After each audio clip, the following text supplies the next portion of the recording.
So welcome to today's webinar, Take Charge and Become the CEO of Your Life. Your presenter today is Dr. Sally Shaw and I'm your facilitator, Nicola Graham. So we like to start all of our programs with an acknowledgement of country. So in the spirit of reconciliation, MS Limited acknowledges the traditional custodians of country throughout Australia and their connections to land, sea and community. We pay our respect to their elders, past and present, and extend that respect to all Aboriginal and Torres Strait Islander peoples today. So a lovely introduction here to Dr. Sally Shaw. Sally is a Melbourne-based psychologist. She works in clinical and health promotion settings and in the health service and in private practice. She works very much within a positive psychology framework and draws largely on cognitive behavioural therapy, acceptance and commitment therapy, and the use of mindfulness techniques. And she works with clients to increase their ability to be strategic whilst moving forward in life, which is very much the focus of today's webinar. Her doctoral thesis examined the need to take control while attempting to adapt to a diagnosis of MS. So very, very warm welcome, Sally, and we're really fortunate to have Sally presenting for us today. So I'm going to swap screens now with Sally. Normally we'd be in the same room at MS offices together, but due to lockdown we're in separate areas at the moment. So I'm just going to make Sally our presenter so she can share her screen and we can see her slides. Thanks, Sally. Fantastic. Thank you so much, Nicola. Hi, everybody. Now I'm going to click on the big button which says show my screen and see if it works. Dun, dun, dun. So thank you, everybody, for coming. I'm thrilled to be here to talk about the CEO analogy. This is an analogy that a few of you might have heard me speak about before. It's certainly one that I find really resonates with a lot of people with MS and can help them in the work that we do together when I'm working with them in a therapeutic setting to reframe their idea of what MS means in their life and how they can move forward living with MS, managing it as well as they can, rather than struggling with it, trying to find a way that they can work with it, that they can manage it so that they can have highest quality of life, best outcomes possible, which is really, frankly, what we all want in life. So that's the kind of starting point for today's presentation. So Nicola has already given me a lovely introduction. Thank you, Nicola. Basically, I'm a psychologist. I work in a business called Focused Health Psychology.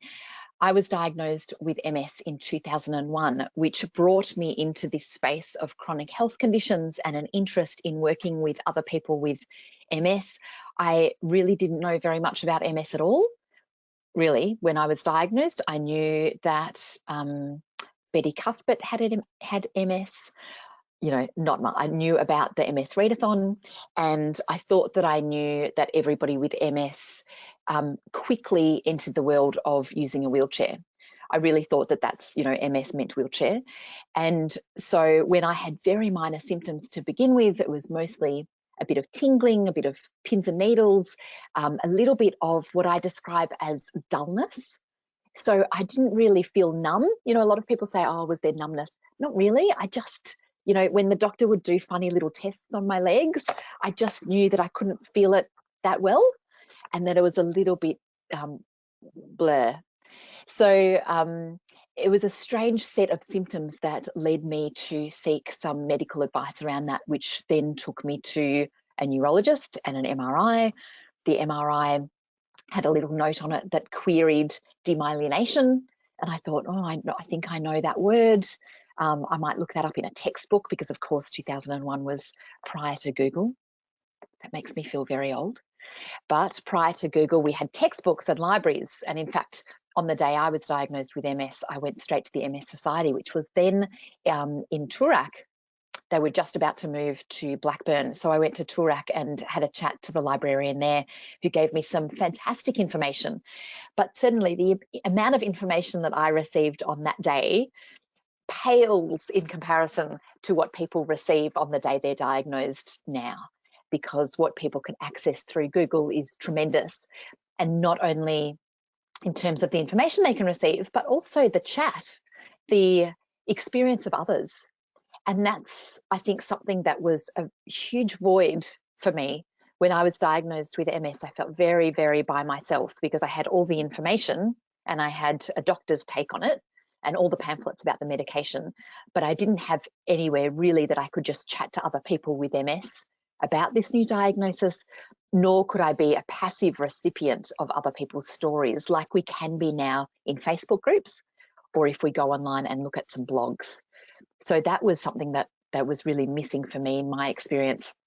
It led me to think about researching MS from, a PhD perspective. When I looked at my thesis, I decided to explore MS, and that was the title of my thesis, Trying to Take Control While Attempting to Adapt.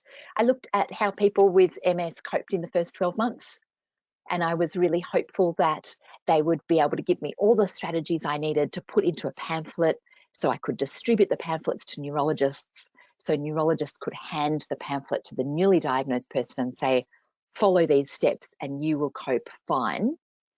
And of course, that never eventuated because everybody's coping strategies are very, very different. And I think that's something that's really important for me to be upfront about.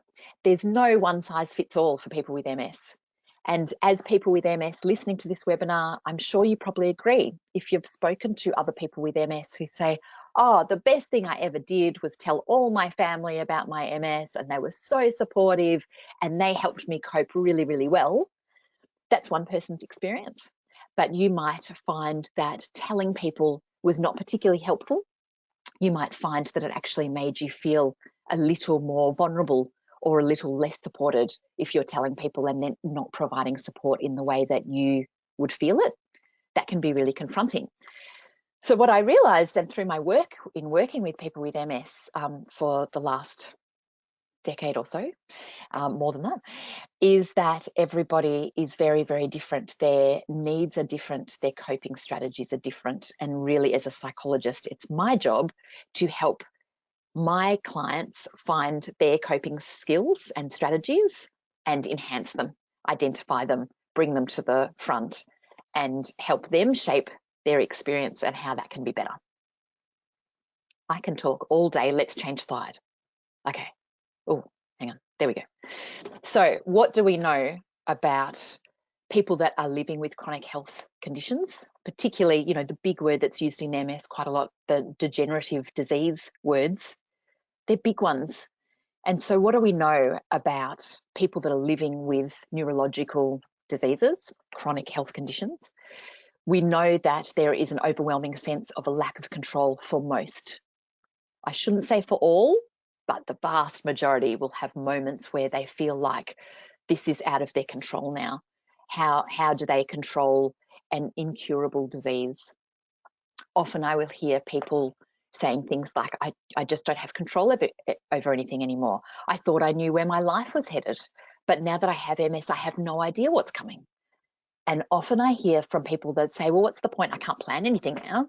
So what's the point? And I mean, I'm being really kind of catastrophic here, but what's the point of anything? Because now I can't plan, now I have no control, now everything is uncertain. And I think the lack of control and the word uncertainty are probably the two biggest ones for me in my experience that people with MS feel at diagnosis. That real sense of I can't organize anything myself now. It's really up to the MS and what it wants to throw at me. And then I'm just going to be reacting and responding for the rest of my life. I'm going to have to cope with whatever it throws at me, is sometimes where people might find themselves. And that's a really, really uncomfortable place. I remember in my own diagnosis, I had very rapid thoughts from one to the other of really random things. So I would come out of that diagnosis and within 24 hours, I was thinking crazy things like, oh, well, I should never buy a house with stairs. Like within the first 24 hours, I should never buy a house with stairs. And I remember telling my fiance at the time, who's now my husband, we can't buy a house with stairs now. And his response was very generous. And he would say, okay, well, that's fine. There are many houses. We don't have to buy one with stairs. I'd be like, right, okay, as long as we've got that straight, good. Just some really random thoughts that demonstrated to me my perception that MS had control over everything now. So I think it's really important for health professionals, so neurologists, nurses, GPs, allied health professionals, psychologists in particular, to encourage people with MS to find a way to position the MS in their minds to best set themselves up for a future living with and managing this disease. Because we don't want to spend too much time in that space of lack of control, feeling very uncertain. And typically, I think people will spend, I don't know, between 3, 6, 12 months, maybe 2 years, thinking about this every day. I think for most people diagnosed with MS, that first 12 months is pretty much a daily thought. And if it's not tied to waking up and thinking, where are my MS symptoms? How's my body feeling today?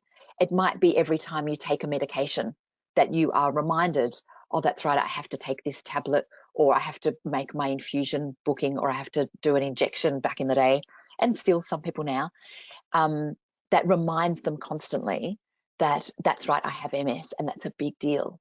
And it is a big deal. This diagnosis is not a flippant diagnosis. It's a big deal by the very nature that we don't know what's coming. I can't pretend that we do. And health professionals can't say, you'll be fine.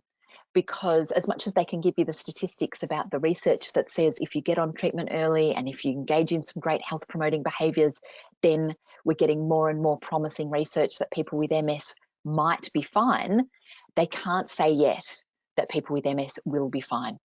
We still sit in this very uncomfortable place of uncertainty. But we don't want to get stuck there. We want to be able to acknowledge that that's happening, and that elicits emotional experiences in us, emotional responses. We're allowed to feel emotional about this, but we also want to carry on. We want to continue forward because life doesn't stop. Oh my gosh, life doesn't stop, does it? I don't know whether anybody had the feeling of, okay, well, now I've been diagnosed with MS, so this will be my big challenge in life, and I'll figure out a way to cope with it.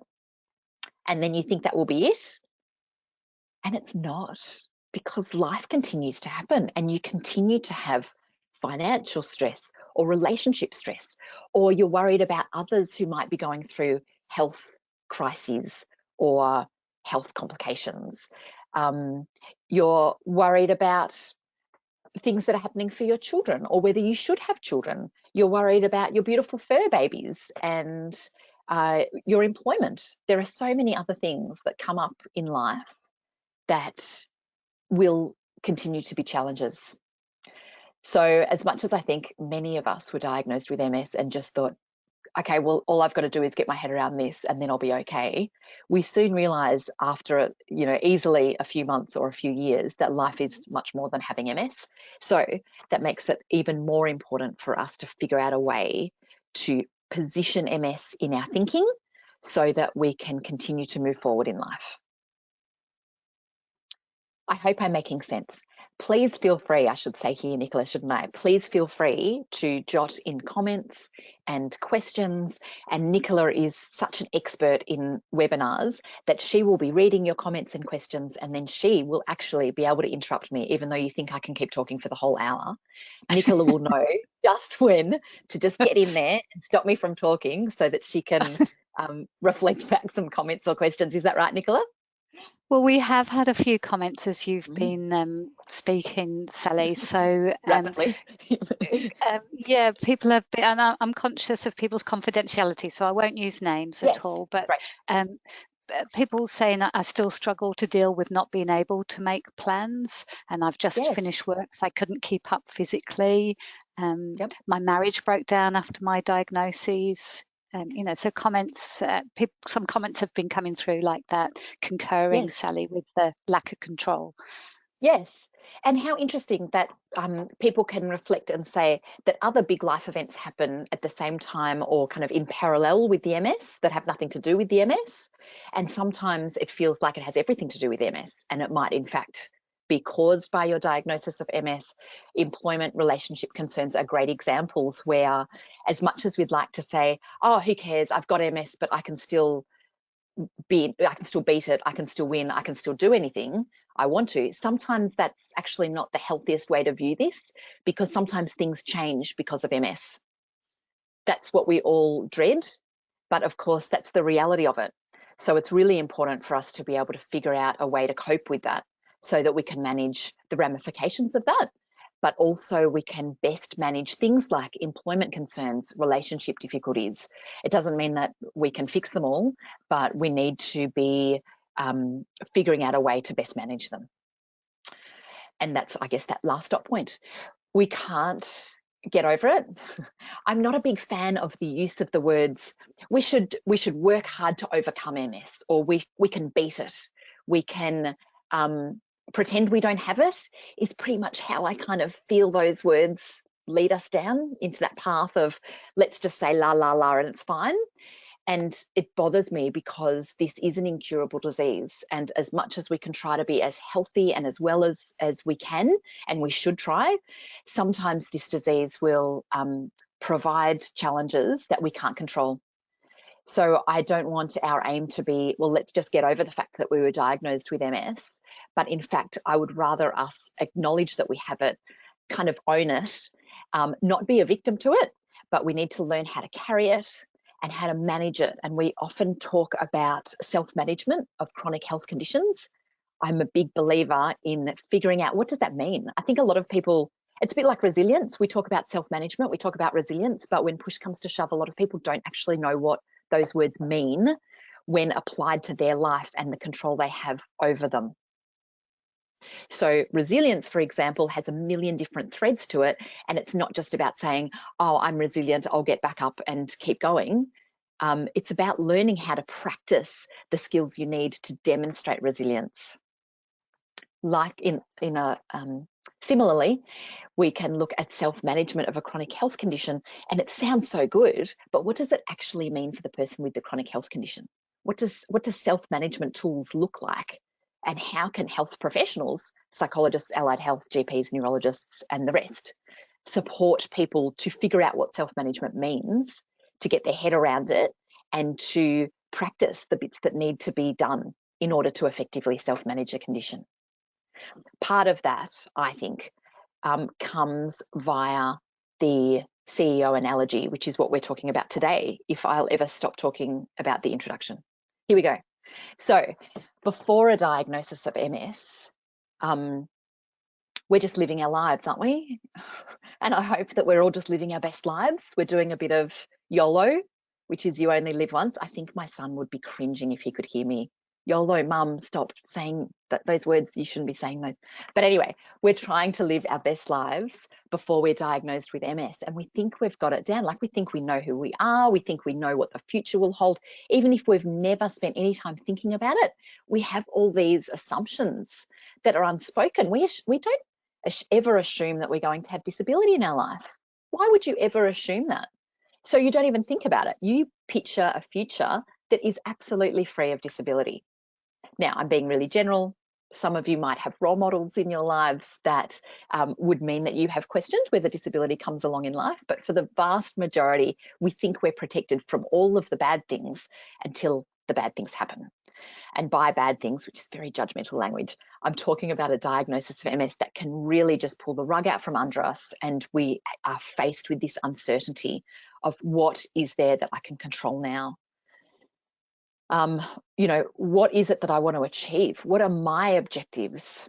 And the CEO analogy starts to use this kind of language to say, imagine if you were the CEO of a company. So regardless of MS or not MS, you're the CEO of a company. Your job is to just have the best company you can possibly create.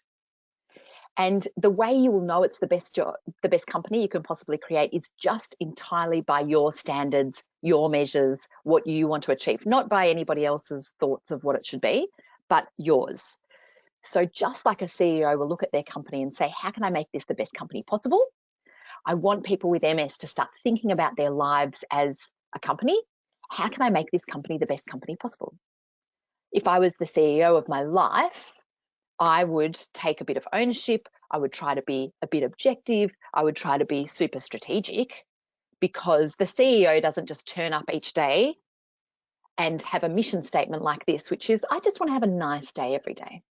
I think that's where my position, my mission statement, should be, because we all know that if we just try to have a nice day every day and not do any planning, not be strategic at all, not look at our problems, our challenges, and how to be objective, how to do some problem solving, coping strategies, if we ignore all of that and just live in la la la, I just want to have a nice day, the whole company will soon crumble and it's not going to be very successful. So we need to find a nice balance of forward thinking, and hopefully that will include some mindfulness, which would maybe get us to having a nice day where we can just focus on the moment.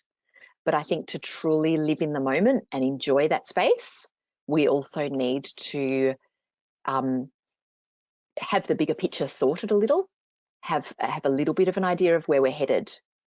Right, I know what you're thinking. Well, hang on, Sally, you've just spent all this time talking about how difficult it is to know when you're headed if you've got MS.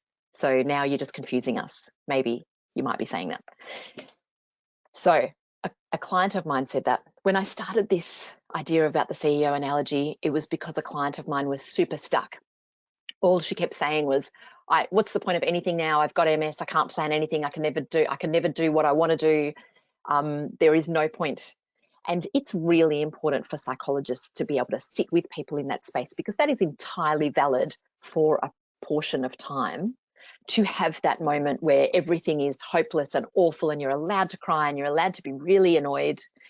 And that's cool, but this was going for a long, many sessions. And I thought, how do I get her to just shift a little bit in her thinking? So I started to talk to her about, if you were the CEO of a company and you want to be strategic and objective, let's move forward and let's try and manage little things and, bring MS in, and we can. And she said to me, this is fine, this whole concept you've got going, fine to be the CEO of your life if you don't have MS. So that guy out there in the car park, she pointed, that guy walking, he can be the CEO of his life because he doesn't have MS. But I can't, because now I've got MS, and so all is lost and I can't be the CEO of anything. I thought, okay, we need to have a little more of a look at this. So I talked to her about, where do we position the MS in your life? But with the analogy, where do we position MS in your company? So you're the CEO. Okay, I'd say, and look, this is a whole other conversation, but I say that the MS has been appointed by the board of directors to your company. So the board of directors sits above the person, the CEO. So what is that? I mean, this is the separate conversation.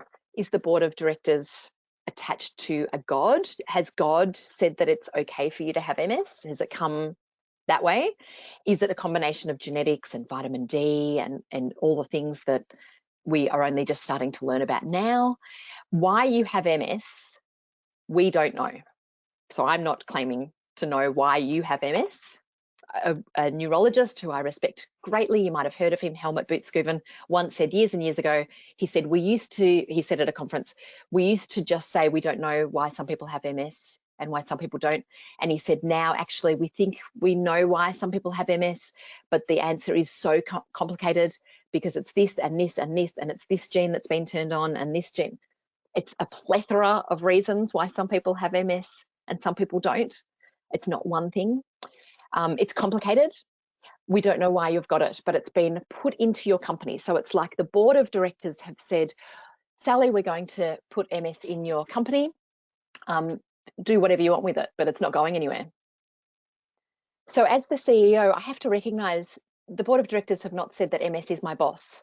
So MS is not ruling my life here. I'm the CEO, but the MS needs to be positioned somewhere in my company because I can't fire it. The board of directors have given it to me. There's no cure for MS yet. I can't fire it. It's there. It's in my company. What am I going to do with it? And different CEOs have different approaches. So I know a few CEOs, and think about normal companies, not people with MS, normal corporate companies out there. If they have a problem, if they have a challenge in their company, some CEOs are like, I don't want to know about the challenge. I don't want to know about it. And they just keep going. They want to meet their aims and objectives. They want to be successful. They keep going. But a little problem, in a very large company can get bigger and bigger and bigger. And if they deny it and refuse to think about it for too long, the whole company can fall apart. There are some CEOs who are too attentive. They know that there's a problem in the company and they're petrified that it's going to blow up into a big, massive deal. So they're constantly micromanaging. They are constantly looking at it. Is it about to produce something that's going to be really detrimental to my company? I'm going to try and catch it at every moment. So the first thing I'll do every morning before I start work is I'll sit and watch the MS and see what the problem is. And maybe I should just spend the whole day looking at it. And then I'll lose sight of what the whole company is meant to be doing because I'm so fixated on how the MS is impacting my company that I'll get stuck, which is a real shame because then you miss out on everything else life has to offer. Or are you a CEO that just keeps an eye on the problem in your company, that tries to attend to it if there's a challenge, tries to look a little further ahead to anticipate if there are red flags coming up, but does not micromanage and doesn't ignore? And that's the place I guess we want to get to. We really want to take a self-management approach and we want to take MS into account, because if we pretend that it's not there, it's going to blow up in our face. And if we spend our whole time concentrating on it, we're not going to have any time to do anything else, which means we're not going to enjoy anything else life has to offer. So I think at this point, Nicola is about to swap screens with me and we're going to watch an animation. And the animation tries to explain what I just tried to explain to you. And hopefully it'll just help you get your head around this analogy a little better. And then we'll come back and talk about it after this. Thank you, Nicola. Thanks, Sally. So I'm just bringing up the video for everybody and I'm just going to play this short video. It's about 3 minutes.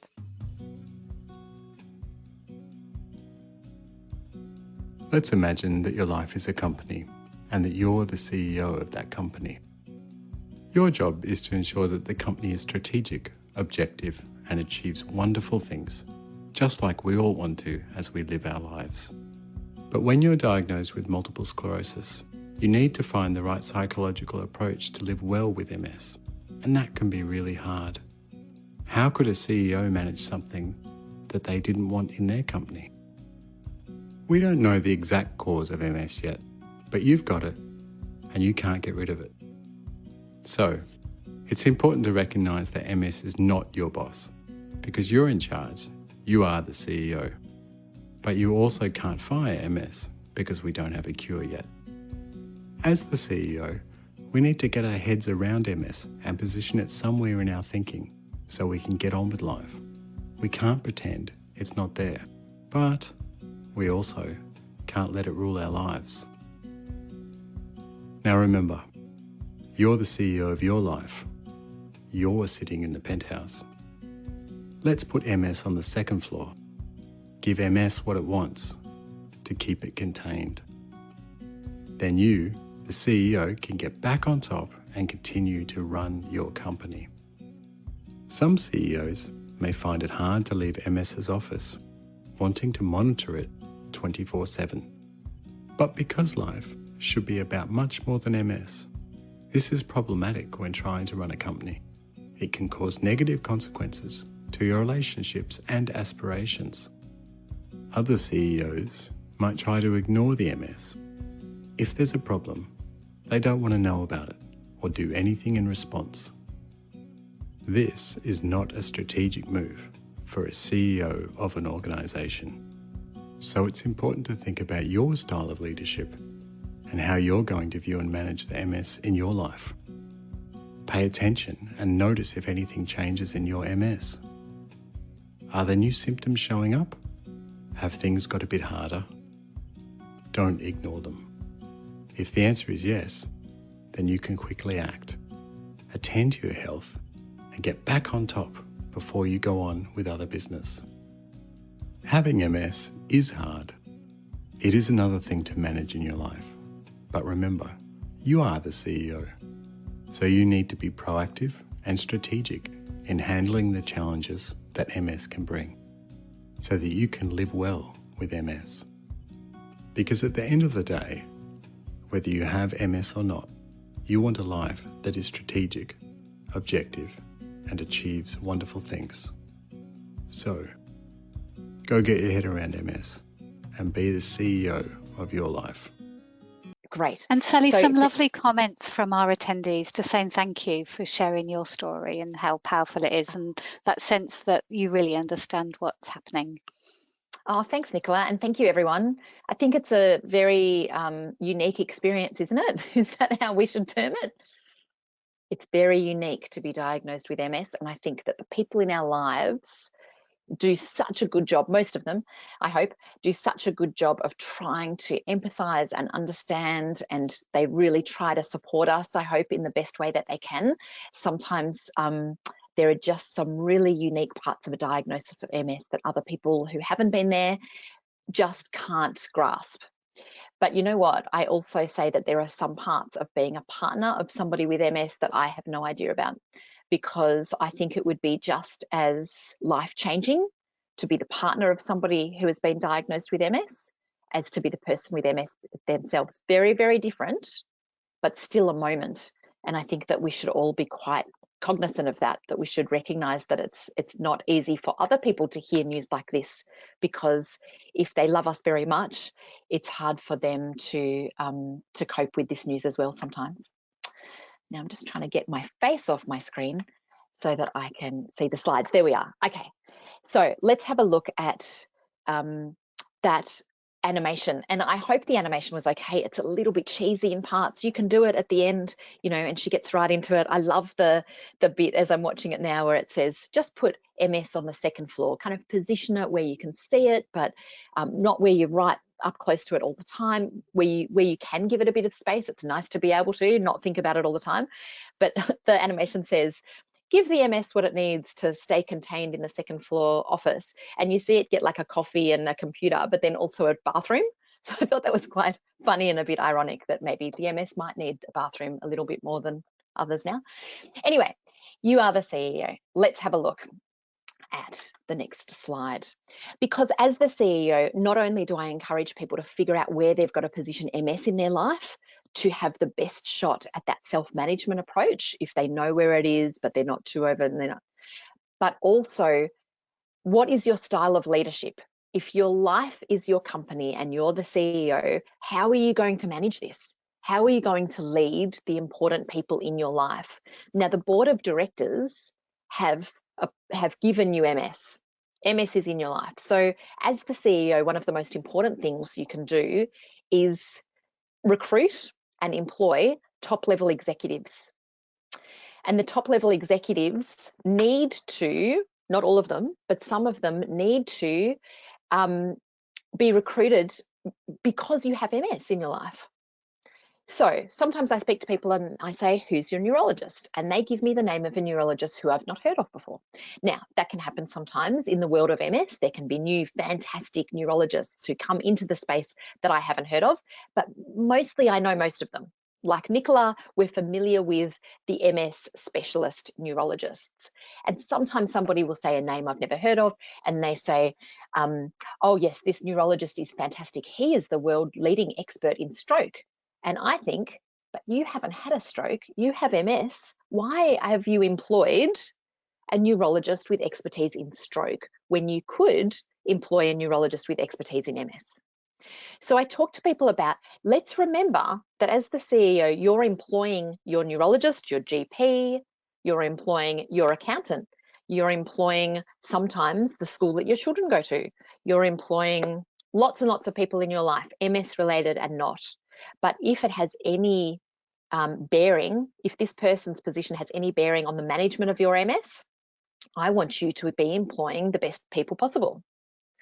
So I'm reminded of Richard Branson, the CEO of Virgin, who says very openly in interviews all the time, I'm not the smartest guy, but I know how to employ really clever people that will give me really good outcomes. So I love that example, because I think as people with MS, we know a lot about our MS, but we don't know what neurologists know. We don't. They don't know what's happening necessarily in our body, so I take that point as well, but we don't have the expertise, the knowledge, the wisdom, all the medical knowledge that they do. So we want to employ people and show them a great deal of respect. We want to acknowledge that they're working for us, and we want to develop relationships with them where we have chosen them because they're a good fit with our company.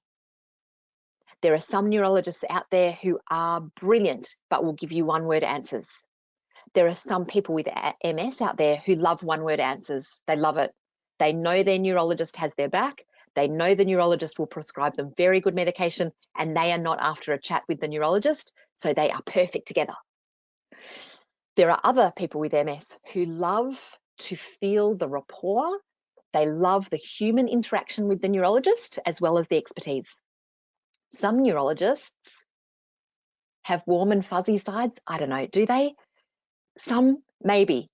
Not all, but some of them can be a little bit warmer. Some of them can open with, how are the kids?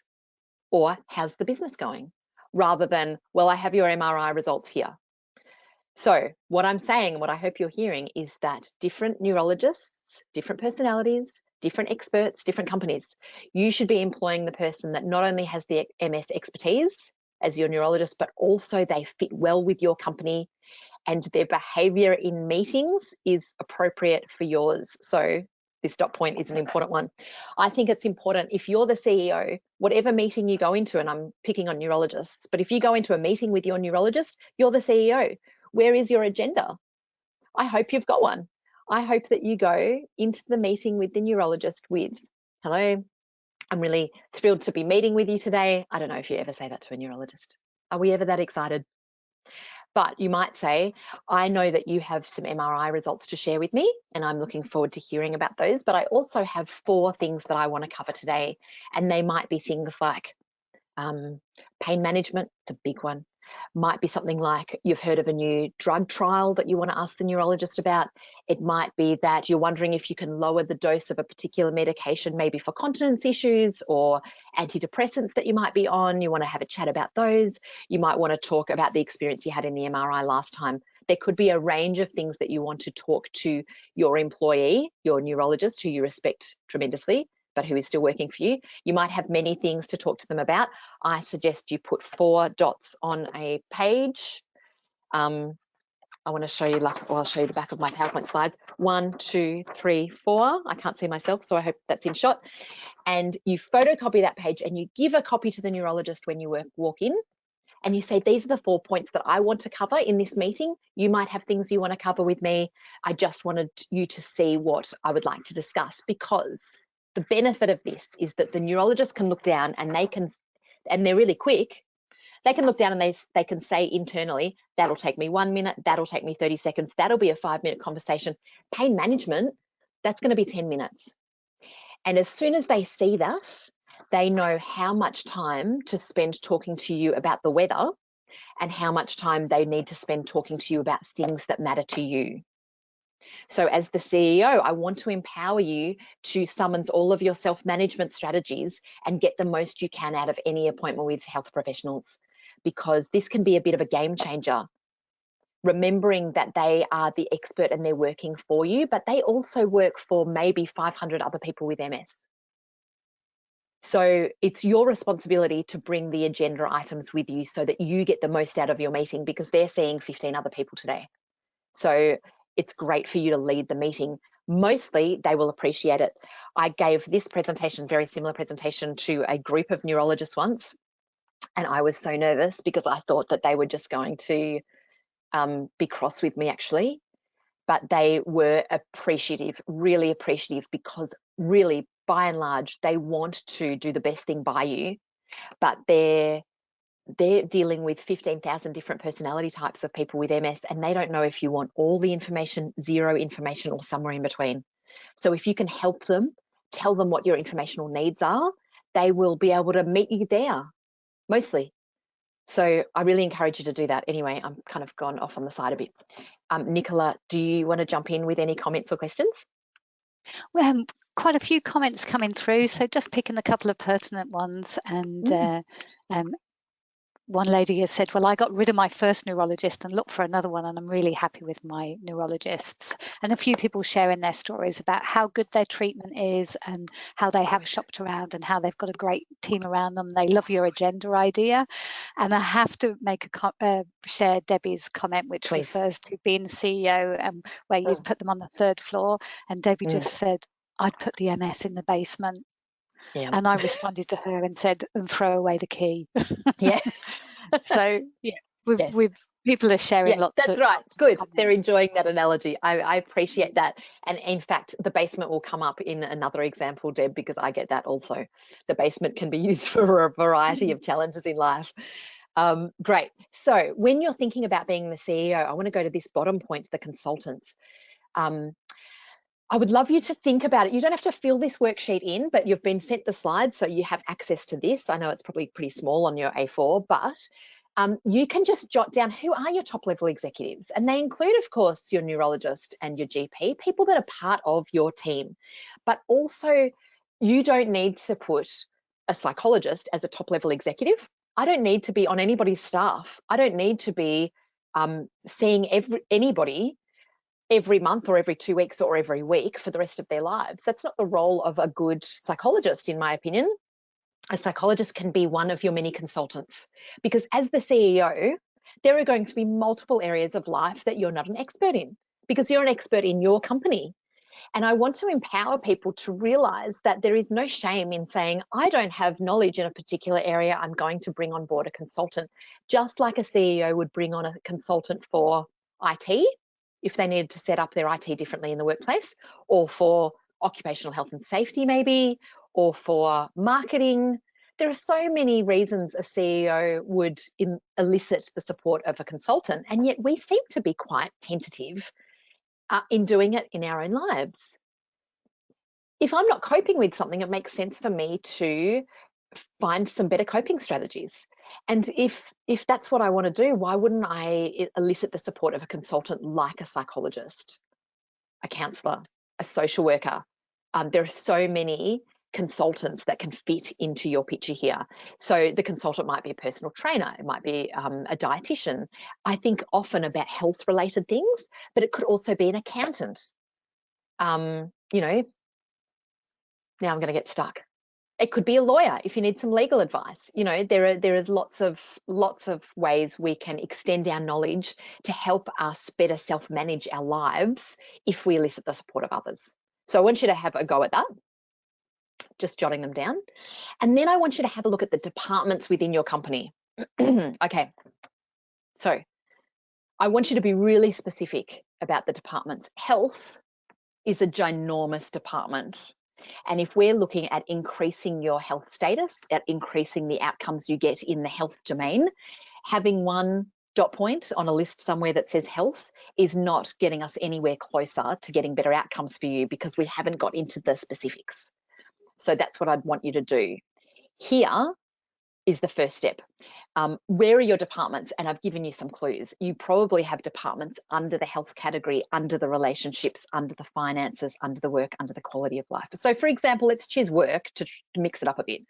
Work, I might have departments like writing letters to GPs after I've seen people for a certain number of time, or writing NDIS letters. Don't get me started, but I'm sure a lot of you feel my pain. So there's a dot point around that, you know, writing letters for the NDIS could be one of my departments. And my next department might be writing letters to GPs. My next department might be professional development, because I've got a little department in my workspace, which is, am I making sure I'm being engaged in lots of great professional development activities? You know, upskilling, continuing to learn. That's one little department. What else would I have in work? I would have superannuation. Maybe that's in the yellow block of finances. That always makes me kind of, all of these things. So I want you to be really specific, because when we're specific about all the different levels of our departments, then we can start identifying the red flags. That's the important thing. So we look at the department, look at the sub-departments and considerations that might need my attention. And it's always best, I think, to talk about examples. So let's have a look at health. Let's have a look at my big, broad department, which is health. And there's a sub-department. So in health, you might have a few sub-departments. Let's have a look at MS. You would have at least 2 MS-related sub-departments. MS-related symptom management as one, and MS-related disease progression management as the other. So where is this disease headed? And really that is about, am I on treatment that I'm finding effective? Have I discussed with my neurologist whether this is the best treatment for me? Have I been on it for a while? Is it proving to be effective? Are there others that I should be considering? Disease management around disease modifying therapies is one department. This department is around symptom management. And if you've got a sub-department, MS-related symptom management, then I want you to drop it down and say, well, actually, what are my symptoms? So they become your considerations. So in this example, we're looking at fatigue as a consideration, continence issues as a consideration, spasticity might be a consideration, and headaches might be one that is often not talked about. But I come across so many people with MS that have really bad chronic headaches. And sometimes the neurologist's like, is it MS? Might be, might not be. But maybe we can do better than that. And maybe we can have discussions about, well, where do we step from there? If we identify we're having headaches and it could be MS, it might not be, what do we do? Do we keep taking Panadol? Does Panadol work? Or are there other things we could look at? So then we look at the red flags. So the next worksheet is about having a look at the considerations that we've listed and saying, which ones am I all over? As the CEO, which ones am I happy with? I mean, nobody's happy with any of these MS symptoms, please don't mistake me. Nobody's happy with them. But in terms of our management of them, are we doing the best that we can? Is our team doing the best that they can to support us in dealing with this symptom? So I hope you can read it. It's quite small, isn't it, on the thing? But maybe if you've printed it, you could expand the screen. Health, MS-related symptom management, and then fatigue. And this person has written, it's okay, but it could be better. Maybe I could talk to the MS Society about fatigue management strategies, because there are fatigue management strategies.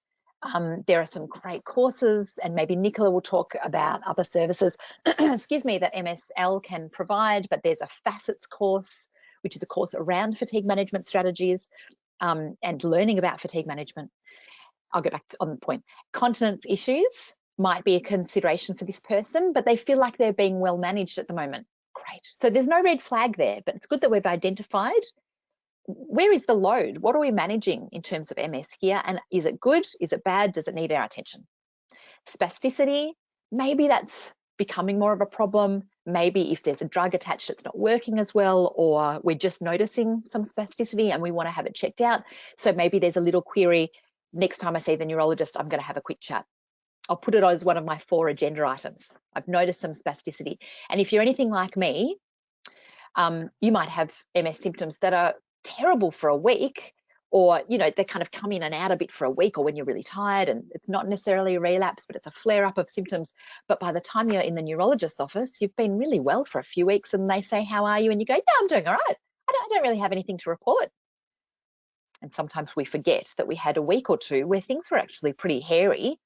And it wouldn't be a bad idea for us to start being a bit strategic and maybe go see a physiotherapist about it, or even better, a neurophysiotherapist. And then headaches down the bottom. Maybe we need to have a chat to the GP about our medications. I think I heard recently one of the best things anybody could ever do about their health is to go to a GP for a specific medication review, because sometimes the medications just get piled on. And do we need to be on all of them? Is one of them conflicting with another? So sometimes they cause headaches, sometimes our medications cause problems, as I'm sure everybody in the MS world knows. One medication to fix one symptom, but it might create another or another problem. And that can be really difficult.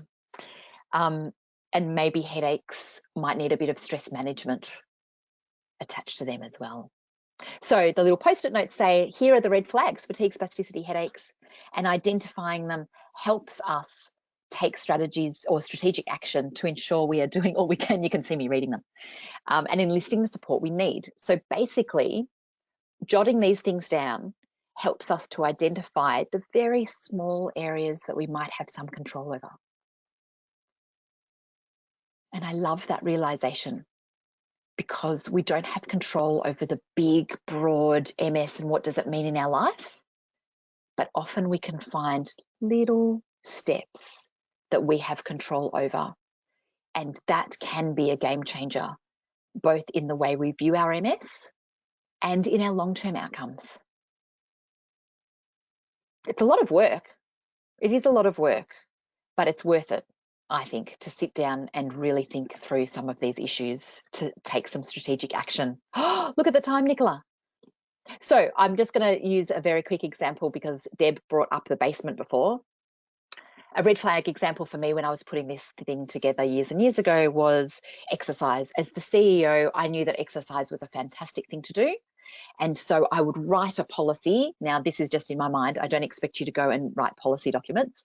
But as the CEO, I checked in, what's my policy? I'm the CEO. What's my policy about exercise? And of course, my policy, because I'm a human being that is intelligent and listens to social media and media generally, I know that it's important for me to exercise 3 times a week for at least half an hour, a bit of strength training, bit of aerobic exercise. That's a pretty good baseline, maybe, I hope. And I think that's a good policy. So that's what my policy will be. And then as the CEO, I thought I better just check to see that the company is working in line with the policies. So I would have conversations with myself. Sally, how's your exercise policy going? I don't see much exercise happening in this space. And I would joke about the fact that my exercise department were actually in the basement. And as the CEO, I would walk down all the stairs from the penthouse and open the crack in the door to the basement, and all the lights were off. And there's this poor guy in the basement going, hi, nobody has wanted to have a meeting with me for ages, and there are no lights on. I don't even have a computer. I don't know what I'm meant to be doing down here. So basically, I used that example. I want to say that it was just after having babies and I wasn't spending a lot of time looking after myself, but you know, I think we all go ups and downs with exercise.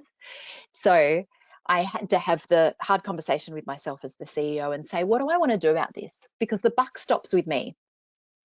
I am the person that cares about my company the most in the whole world.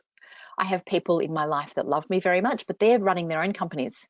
Everybody is the CEO of their own life. So I'm the CEO of mine. Really, if I'm exercising or not, the only person that really cares about that is me.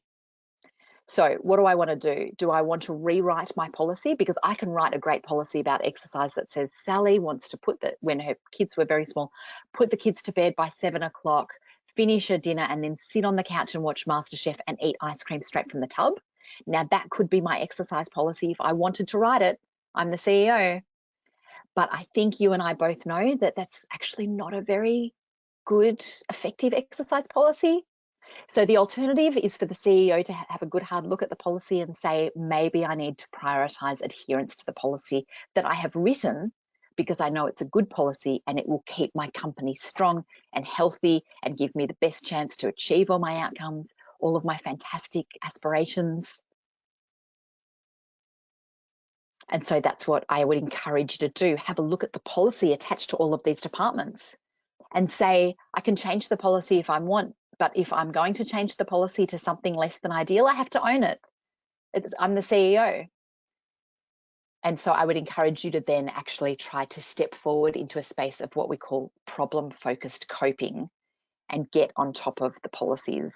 It's really, really hard to change behavior, particularly around diet, exercise, maladaptive coping strategies like giving up cigarettes, drinking less wine, engaging in stress management. So many things that you can do that are really, really hard. So I want to acknowledge that these are all hard things, but will contribute to a strategic approach to life, which is what I really, really hope for everybody diagnosed with MS, that they can have a moment where they say, okay, how do I self-manage this? How do I keep it in mind and carry it and make decisions based on the fact that the reality is that I have MS and I have to make good decisions because of that. But it doesn't mean that I have to be hooked by a really uncomfortable thought that I can't do anything now that I've got MS. We need to find that great balance. So acknowledgement again that it is really hard work. Self-management, being the CEO of your life doesn't mean you're not going to have really, really bad days. days that you're crying and you're upset and you're angry and you're like, this is so much harder for me because I've got MS. You're allowed all of that. In fact, I often encourage all of that because we're emotional human beings and we need to have emotional responses to things. But we also need to try our hardest to continue on to find out what's important to us and then live in line with that. It can give you back a sense of ownership and control when you realize that there are lots of little steps that you actually have full control over. You might not have control over the bigger picture, but dare I say, most of us don't. In fact, no human being does. But I don't want you to think I'm saying that having MS is fine and everybody has challenges. MS is hard, but we can find better ways of doing things. So we can increase effective communication with people that matter to us and who love us, not just the people that we love, because they're a little bit different. People that we love who also want to support us in a good way. And being objective and strategic can help us shift perspective into a much more health promoting way. Does not mean you have to be fine with it. Sometimes people come and see me and they say, I've had MS for 3 years and I just want to accept it. When will I get to the acceptance stage? And I'm like, who's ever going to accept this disease is really difficult, but we can work to manage it. I don't think you ever have to really accept it, but that's a very loaded word. So we won't go there now because we're running out of time. I did want to say that there are multiple ways that you can find a psychologist. Nicola, it's 11:58. Can I keep talking for 2 minutes? Absolutely, you can keep talking. It's really important and it's really valuable. Thank you, Sally. Thank you, Nicola. So to find a psychologist, remember psychologists are not just there to treat people who are mentally ill. I can't stress that enough. You do not have to be sick to see a psychologist. You do not have to be unwell. You do not have to be clinically depressed.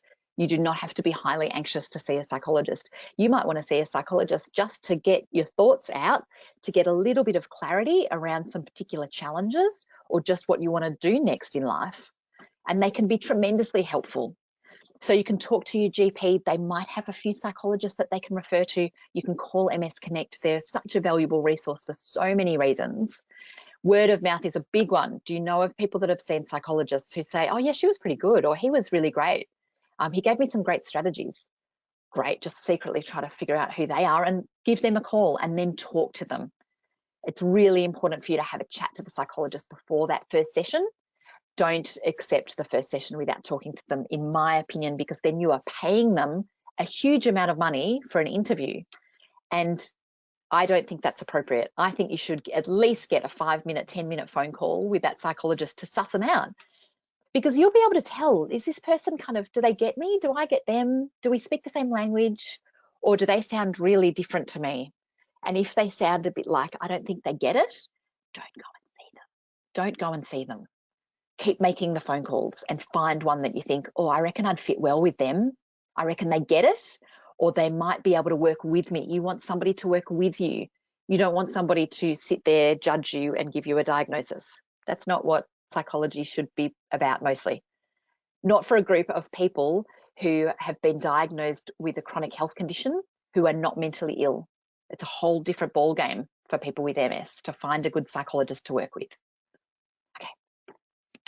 So just as I end, I want to let you know that I have an online course that you can participate in if you want. There are 4 modules and one of them covered essentially what we covered today. You would have seen those worksheets were taken from this course.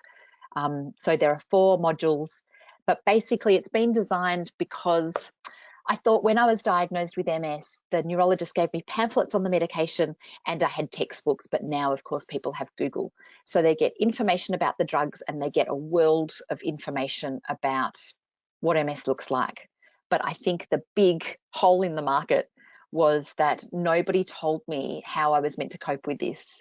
And that's what I left thinking from the neurologist's office. How am I meant to cope with this? How do I fit this into my sense of self? How do I move forward with this? What am I meant to do with this information?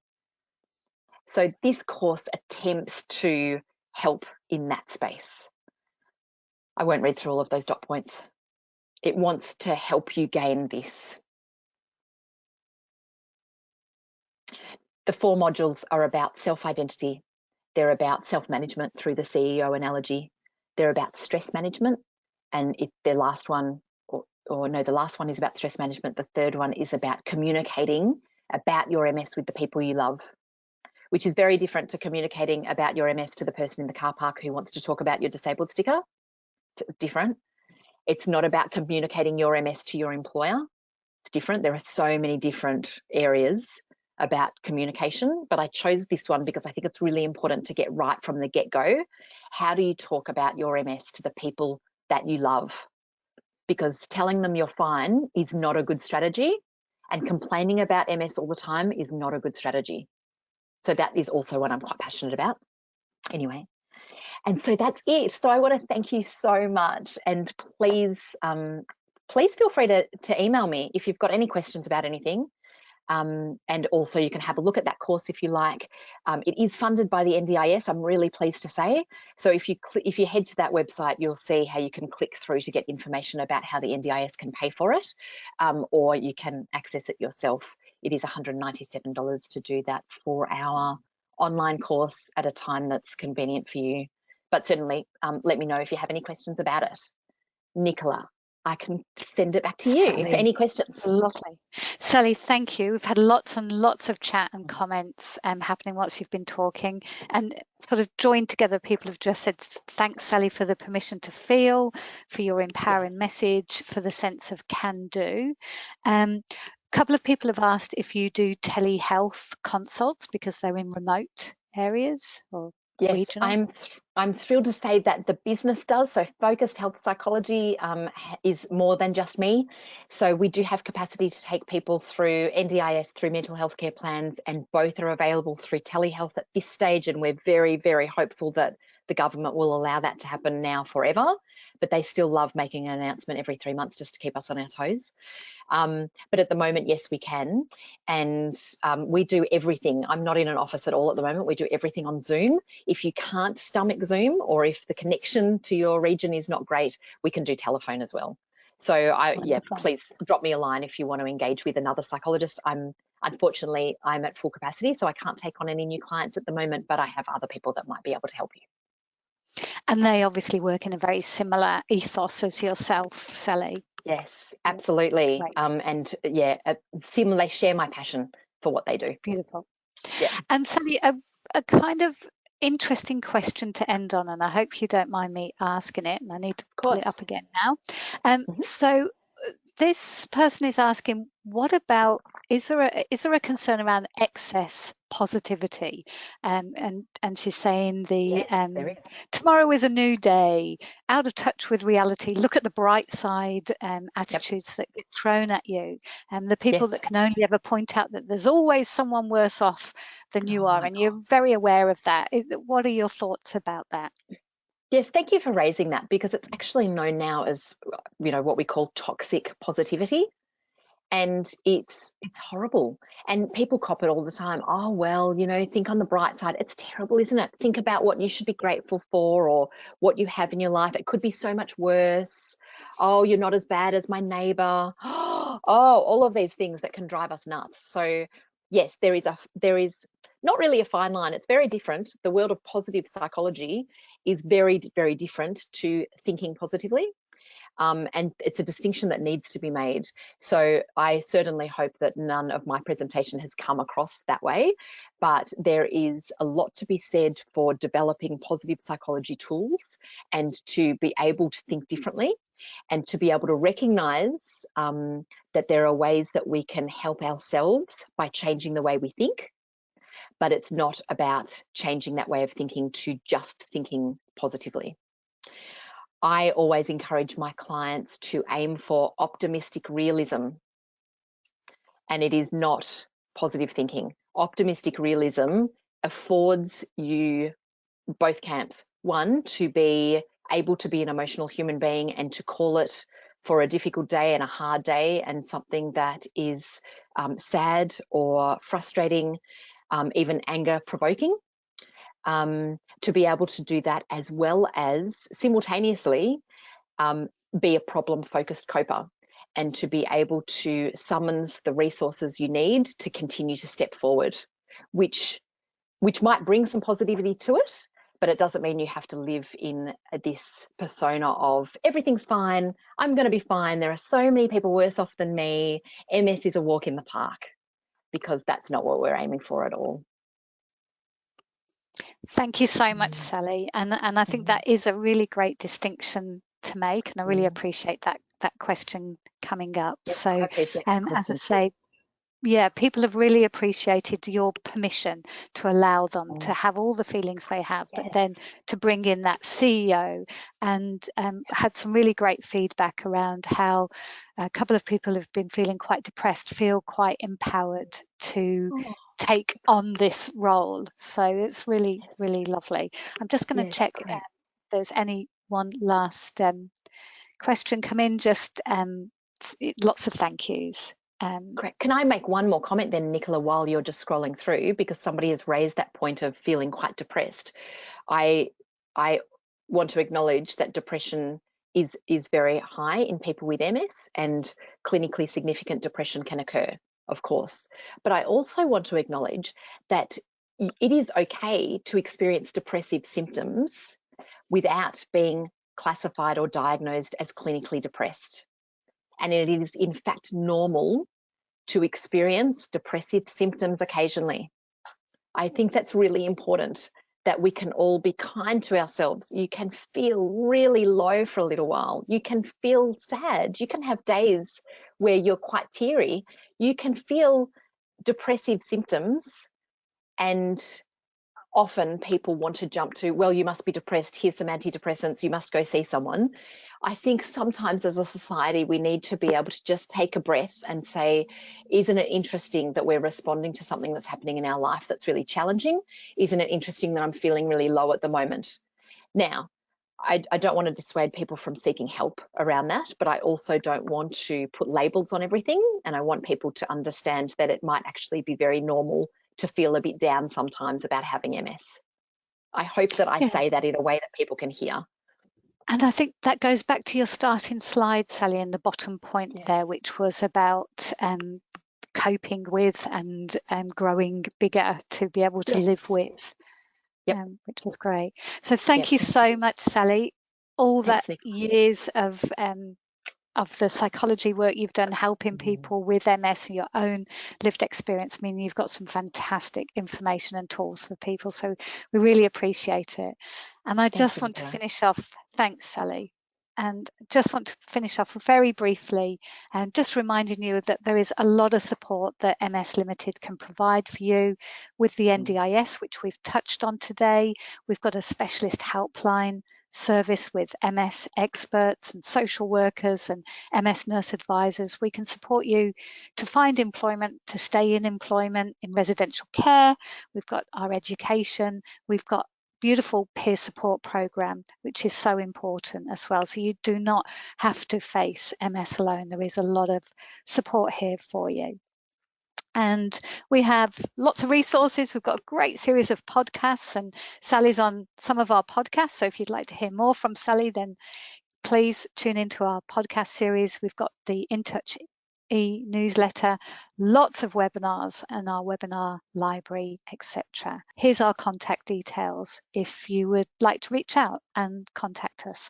So thank you very, very much for joining us today. Once again, a huge thanks to Dr. Sally Shaw, and we look forward to seeing you again on upcoming live webinars. Bye for now, everybody.